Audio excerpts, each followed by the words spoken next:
છોટાઉદેપુરના નસવાડીમાં ખેડૂતોએ આક્રોશ સાથે ઉગ્ર રજૂઆત કરી છે। નસવાડી તાલુકામાં કોરીને લઈને વિવાદ થયો। નસવાડીના ભાખા ગામ પાસે 3 કોરીને મંજૂરી મળતા વિરોધ। જીપીસીબીના અધિકારીઓ ગામમાં પહોંચતા ગ્રામજનોએ ઉગ્ર રજૂઆત કરી। લોક સુનાવણી માટે પહોંચેલા અધિકારીઓને ઉગ્ર રજૂઆત કરવામાં આવી। પૂર્વ સરપંચ સાથે અધિકારીઓની બોલાચાલી પણ થઈ। કોરીમાંથી પથ્થરો કાઢવા બ્લાસ્ટિંગ કરાતા ખેતરોને નુકસાન થતું હોવાનો દાવો કરવામાં આવ્યો। ખોદકામને કારણે પાણીના સ્તર ઊંડા ઉતર્યા હોવાનો પણ આરોપ લગાવવામાં આવ્યો છે।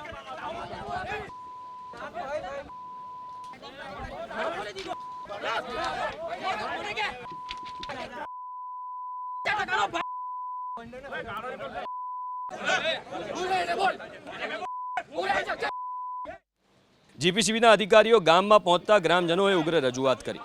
લોક સુનાવણી માટે પહોંચેલા અધિકારીઓને ઉગ્ર રજૂઆત કરવામાં આવી। પૂર્વ સરપંચ સાથે અધિકારીઓની બોલાચાલી પણ થઈ। કોરીમાંથી પથ્થરો કાઢવા બ્લાસ્ટિંગ કરાતા ખેતરોને નુકસાન થતું હોવાનો દાવો કરવામાં આવ્યો।